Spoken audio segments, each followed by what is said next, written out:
Hey there, folks. So last episode we had put in two of the, well, I don't want to call them classes. It was a data struct for our actual inventory content. And then we went through and created the base information for what is effectively loading in information at runtime. Not runtime, from say a mod file or just a data file in general, and creating a default class. One thing I didn't cover here is actually to do logic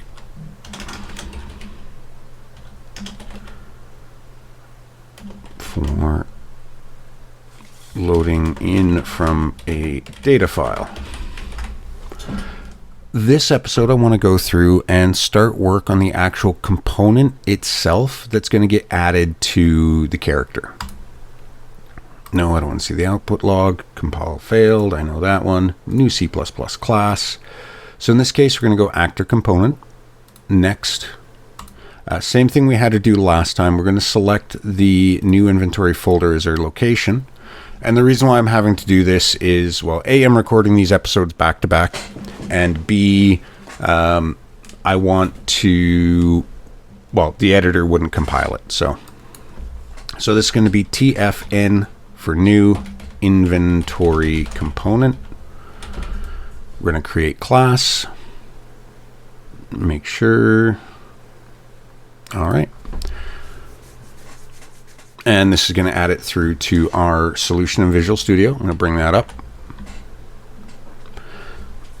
And you can see here, okay, there we go, reload. It's created new inventory. No, it's in the new inventory folder, new inventory component. So I'm going to open up our header file there. Did I close out the other ones? No, it didn't. I didn't, but I'm going to open these up just for sake there. So the inventory component itself, I want this to be similar in nature to how we had it previously, weight-based, but I'm also wanting to have a content amount, like a total number of items, because you're going to have a backpack, and you could put... I'm using a far left field description here, so I apologize, but you could have like a big backpack and you could fit only 3 fully inflated balloons in there because of how much space it's got. So the weight isn't going to be hit, but you're going to have a total mass. Now, to start with, I'm just going to go with a simple max number of items. From there, it's going to be a case of if I decide to change that from a max item to a mass, it's not going to be a hard thing to adjust. So with that, like I said, we're going to start off with working based on that premise. It's a combination of total number of items and total weight. So with that, let's start off here. Do my normal private, protected, public. We're going to do some rearranging here. So the component we want to be constructor. Get rid of you. Begin play is protected. And we're not going to have an actor tick. Much like we did with the previous one, we're going to have a timer if we use it. Well, when we use it. So I'm going to get rid of the tick function here because we do not need it to tick, and we're going to set this to false in the constructor. Clean these up. Don't get me wrong, I like the fact that it adds a lot of this by default, but we don't need it. All right, so with that in the inventory, we're going to need a U property. Again, I'm coming to the realization I don't need to be as restrictive on things as I have been, because this is a single player game and I'm wanting mod support. You're adding in mods, you can get cheat mods, everything like that. So this is all going to be public. Edit anywhere, blueprint, read write, and I'm going to copy this because we're going to have a lot of these. So int max slots equals, I'm going to go with a default 20, however many you want to go with that. We're going to want a T array of F inventory. I don't have the header included there, so include inventory item. So F, let's get back to that T array, F inventory item. Items. Actually, I'm going to change that to contents. U property B item bool, not sorry. My notes, I don't have bool written, I just have B whatever, because it's my naming convention. So it's bool B items, no, contents decay equals false, actually no, true by default. The reason for this is it's going to be the inventory component that's responsible for processing item decay. And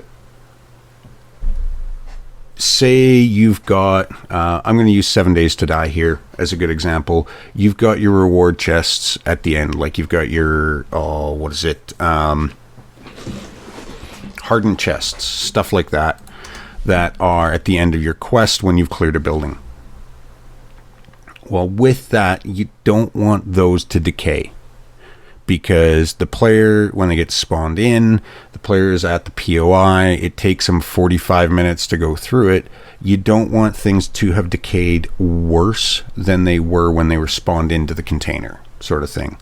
Now, I understand the way 7 days to die does it. It doesn't decay, or the items aren't actually spawned until you open the chest. But either way. This is going to be an int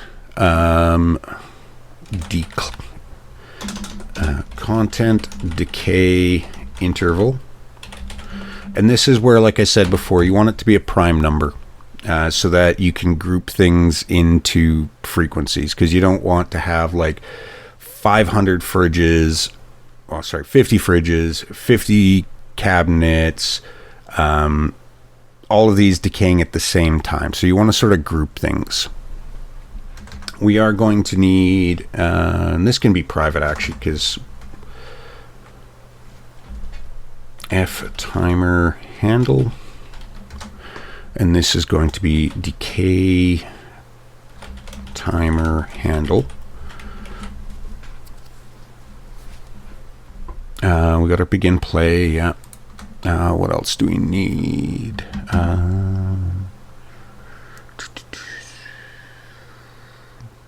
We need that function for actually decaying the item. So it's going to be void handle item decay, I believe. So I've got that noted here. My naming convention isn't the best. Then we've got U function. Actually, might need to make that other one callable. I have to look at my notes here in a minute.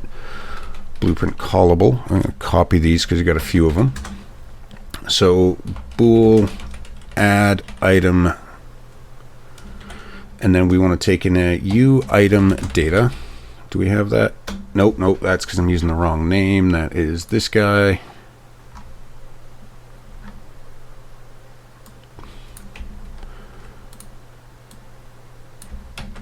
And we don't need to include the header for this because it's here.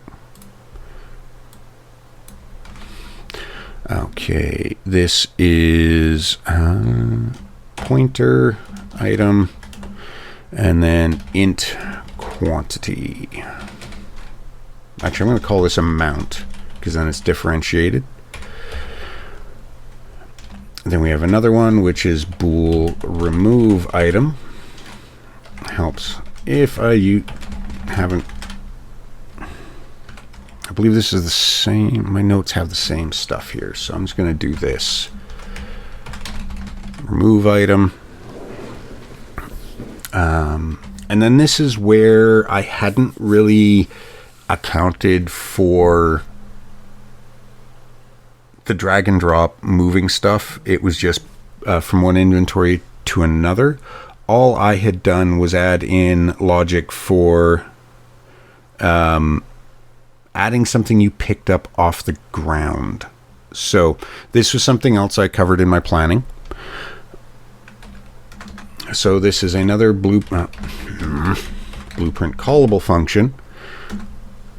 Bool transfer item to other. Do I transfer item to? No, I'm just going to call it transfer item to. So this is going to take another UTF and inventory component, and this is going to be another point. Target in. And then I believe it's the same thing. Look at my notes here. Yeah, it's these two as well. All right. Also need to add a functionality in here for consuming an item. So it's going to be bool consume item. And going to be the same thing here.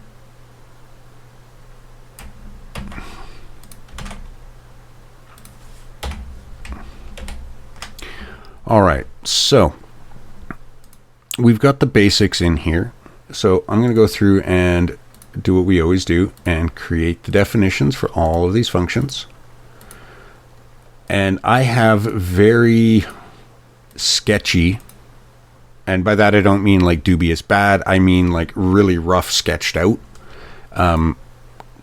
code flows for these. Not all of it is 100% complete. So there may be some stuff in here I have to work on throughout the series. So first things first, in our begin play, we need to handle or address if we're dealing with item decay. So contents decay. So in here, begin play, we're going to call super, obviously, if B contents decay, get world, get timer manager, set time. Oh no, we're missing the timer manager. Include, that is include timer manager. Is that, I think this is it.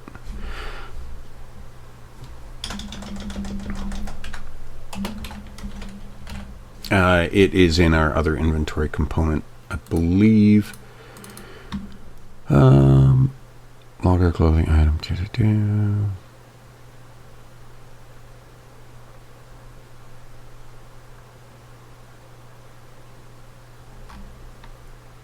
Where's that in the header file?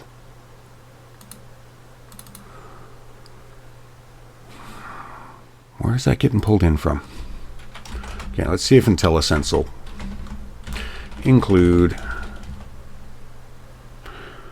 timer manager .h, I believe that's the one. Okay, but anyways, we want to set timer. Okay, we need our handle name, which is u.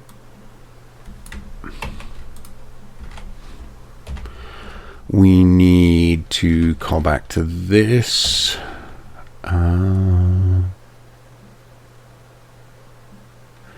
Then it's a reference to the function, which I've got in my notes was handled item decay.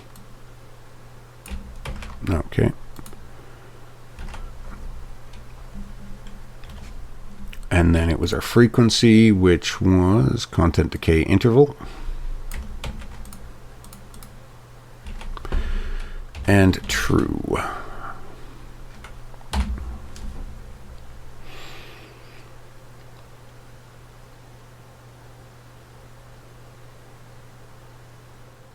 No, I don't need the... Yeah. Okay, so if we're doing that, we're calling back to our decay.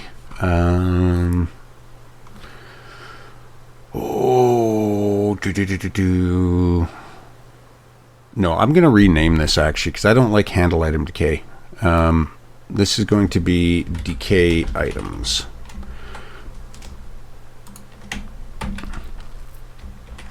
Because that handle item decay implies something else for me. Handle item decay for me reads as if an item has decayed, do something with it, where decay items is a much more clear name as to what we're doing there. So we've done that before. This is the same methodology we had in our previous inventory component where we're just saying decay the item. I'm going to close this one out so I don't get confused. All right. Decay items. What did I have in here for that? This is a for loop. Yeah. Okay. So for int I equals contents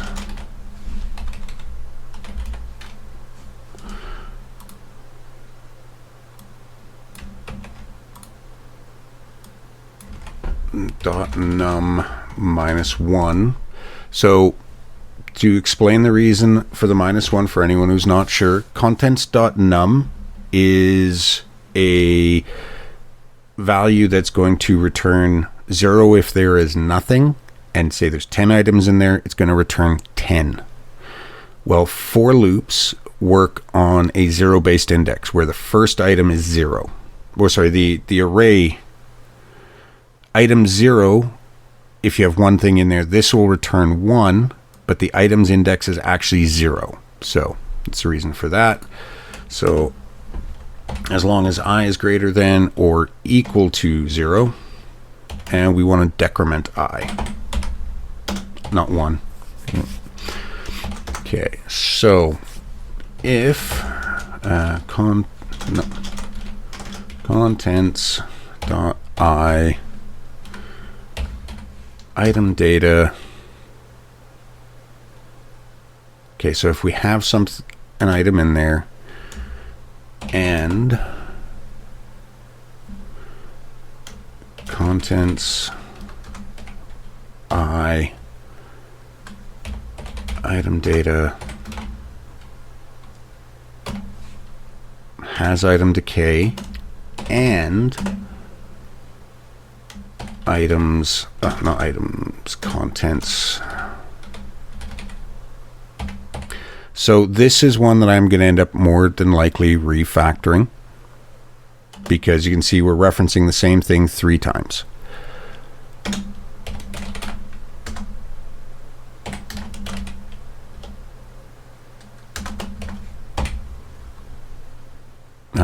That is a float greater than 0.0.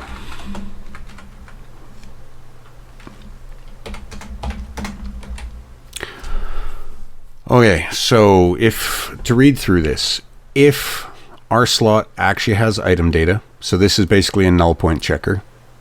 Can we do is valid on that? Is valid.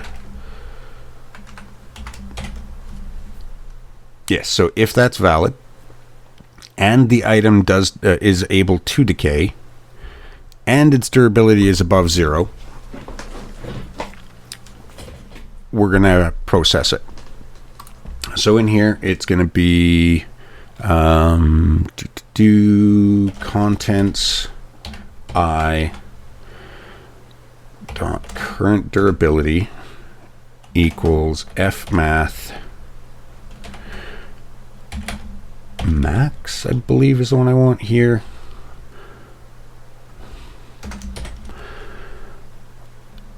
Zero.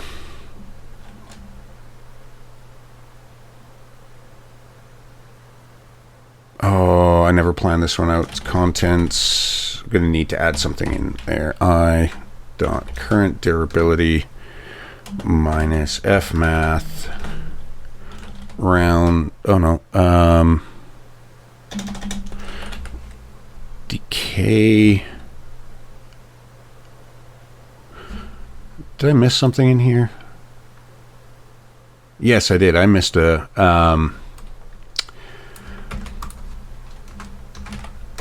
float decay amount per tick.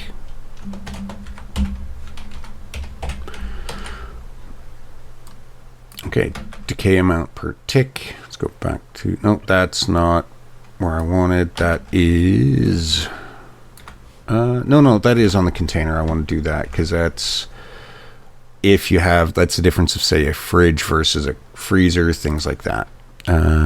F minus decay amount per tick. Go to definition. I want to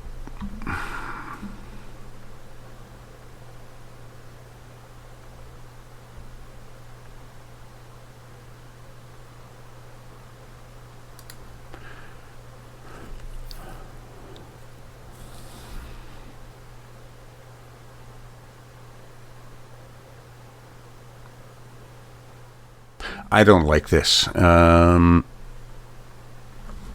Fmath clamp. We want to clamp this between 0 and contents I item data max. No, max durability. Sorry, I don't know why I was using code I'm not 100% on. But so what we're doing here is we're taking the current durability, we're dropping it, but the decay amount per tick, we are clamping it that it cannot go below 0 and it cannot go above max durability. The reason being for this is you could, in theory, have what would be a negative value here. So that would actually increase the durability. So that's why I want to keep this clamp in there.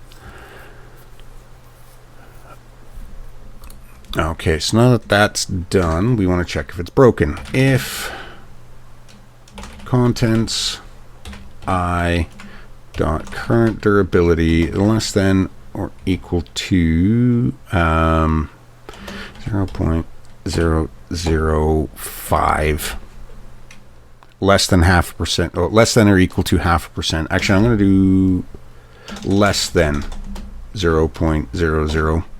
So if it's less than 0.5%,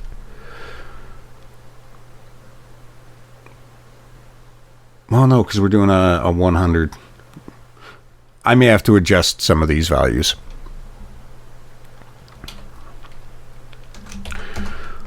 So this is where handling the replacement methodology that I was talking about. So like if you break your axe, you get a wooden handle and then, or a broken handle and an axe head, things like that. If contents I dot item data replacement, no, what did I call that? Brain is not working.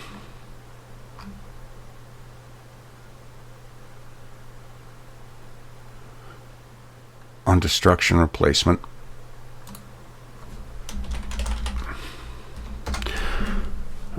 .num is greater than 0. So the whole purpose for this is basically if this item is configured to have things it breaks down into, we're going to do something. If it doesn't, we're going to just skip over it. Well, I'm going to leave that for just 1 second. The next thing we're going to do is contents remove at I.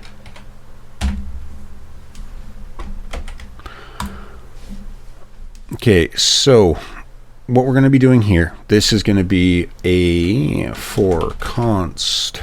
I'm going to go auto reference replacement, and this is going to be contents I item data on decay replacement. No. On decay.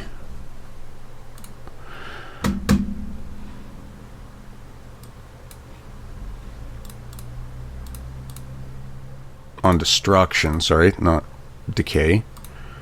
That's my issue. It's right above me. Why am I doing this? On destruction replacement. So what we're doing is we're just doing a iterator through all of the things that could be in there. Now, if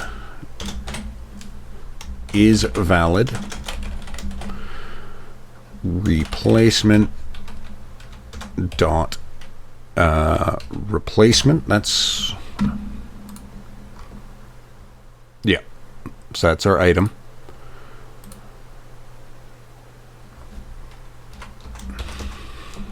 We are going to int qnt equals replacement quantity,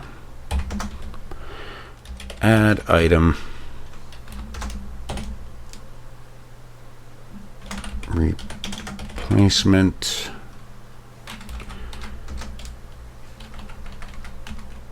I need to fix my spelling here, replacement dot replacement qnt. Why am I using qnt? That's qty for quantity. qty.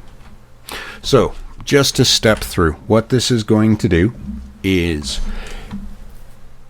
if an item has decayed, it is hit 0 durability or less than half of a percentile, I need to revisit this because we've got item durability is a float with a max durability of 100.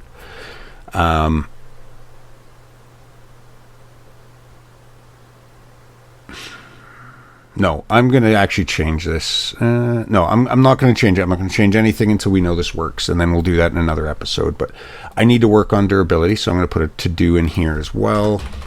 To-do, revisit durability data type. Okay, so anyways, we're going to go through. If our durability is below our threshold, we're going to say it's broken, it's destroyed. If that particular item has things it should break down into, we're going to iterate through all of those. As long as it's a valid setup, we're going to throw it into our inventory. And then right at the end, we're just going to remove the broken item from the inventory. All right. So add item. Well, how do we want to do this? So if not is valid item or amount less than or equal to 0, we're just going to return false because we didn't do anything. And this is our typical null check. Make sure we're not trying to add nothing in one form or another.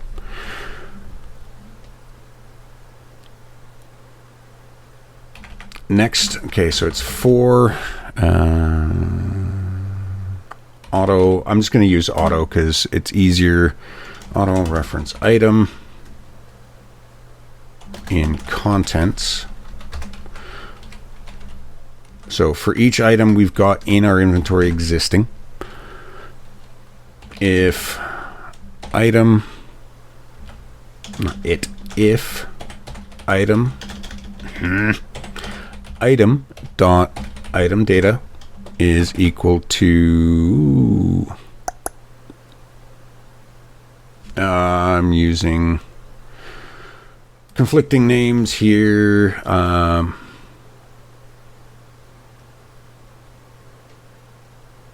going to change this to lowercase I. If lowercase I dot item data is equal to item and item dot, no, that's derp, it's a pointer, max stack size is greater than 1.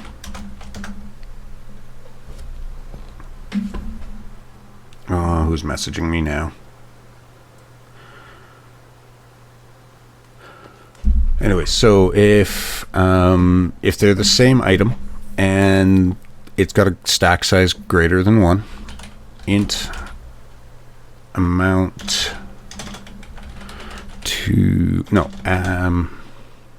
to add equals fmath min quantity amount item max stack size minus item quantity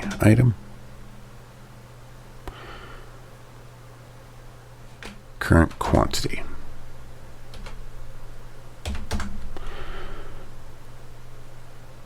If amount to add is greater than 0,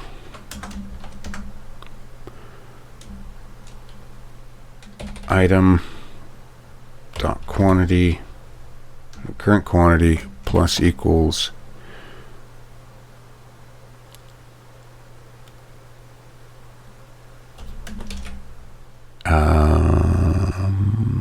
amount to add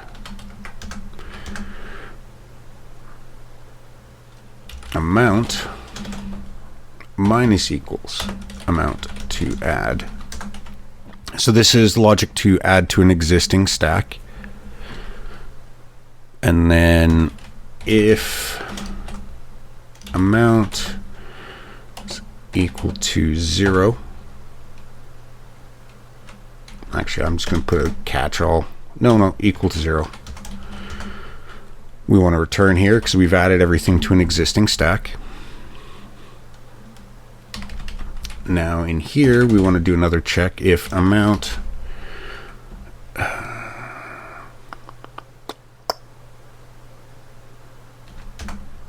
is greater than 0, and this is, so say for example you've got an item that has a stack size of 1, it's going to hit this.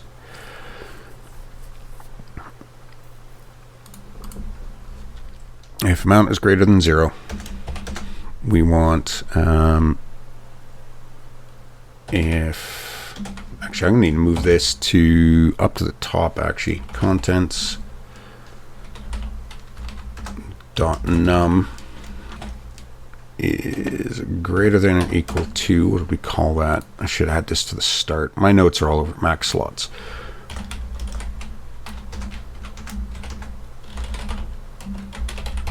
Okay, this is a check that needs to be done right at the start.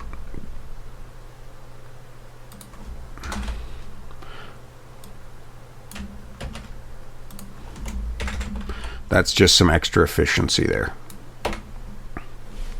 So to explain what I've just done in the code, so we're checking, is it a valid item? Are we adding more than one of the item? And then is our container not full? Or if our container is full, we're going to say you can't add it. Int amount to add. Actually, that's the exact same, isn't it? Yeah, so we just copy this. Why am I doing this?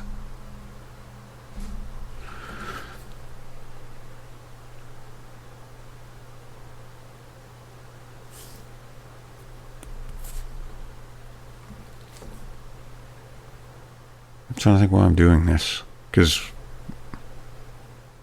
no, okay, this also covers if we're trying to add multiple of a item. So we have nothing in your backpack. You've got a chest that you hit loot take all, and it has 100 bananas in there, and bananas only stack to 10. This will make it go through and add 10 stacks of 10. Yes, yeah, that's what this logic is for. So I'm just looking at my notes trying to figure this out. F inventory item, new item dot item data equals item, new item dot current quantity equals amount to, if I could spell, amount to add.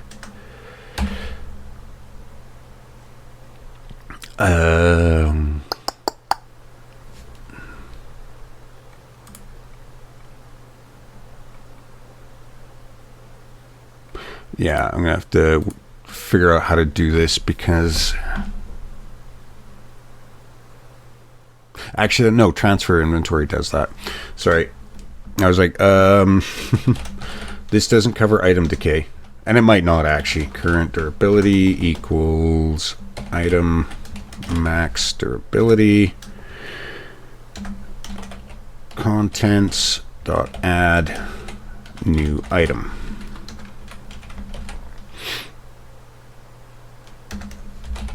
Amount minus equal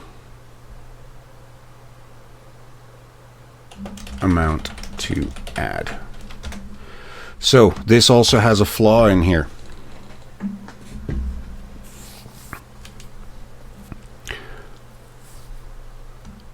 Just looking at this from what I just said, so if you have an empty backpack, you say loot all 100 bananas, they stack to 10.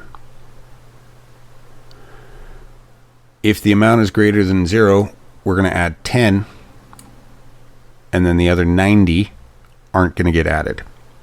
So, while, and then we're going to add an if,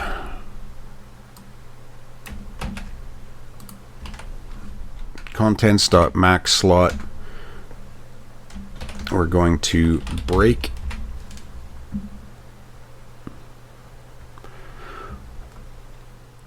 and then in here it was return. This one needed to be a reference as well, actually, because we want to return it with the result if that doesn't equal 0. So let's fix these quickly. Sorry,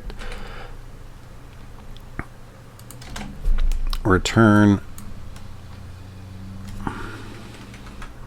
amount equal to 0. Okay, so now that we've got that added in, and that's only taken, what, 30 minutes to get this far? 40. So I'll step through this, and then we'll add, what do we got left? Remove, transfer, consume. I'm going to put those in another episode, thinking about it. But to step through this code, what we are doing here, first of all, we are checking, are we trying to add a valid item? Okay. Are we trying to add something greater than 0? Because if it's 0, we don't care. Or is our bag or container already full? If any of those, so if it's not a valid item, we're only trying to add 0 or less with the add function, or we're already at full capacity, we're just going to say this failed. For every item, well, next we're going to go through everything that's currently in our backpack. If the item is stackable, so max stack size is greater than 1, we're going to look into, can we add to it?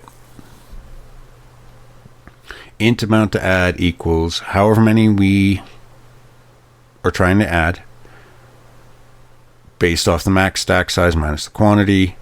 If the amount to add is greater than 0, we're going to add it to the stack and decrement it from the amount we are trying. Oh, and this needs to be a return true, not just return. Return true. If we hit a point where we said, okay, we've added everything, it all went to an existing stack, we're going to say we're done. If we've gone through the entire inventory and we don't add everything to an existing stack, what we're going to do is we're going to do a quick while loop. While we still have something we're trying to add, we're going to see how many stacks we can add. Now, I did mention this at the start with the last episode that I want to add item weight. It's not in here right now. I'm working purely on slots right now. Item weight is going to be coming in a future episode. I don't want to overcomplicate things. So I'm working with a very basic stack size, and then we'll add in,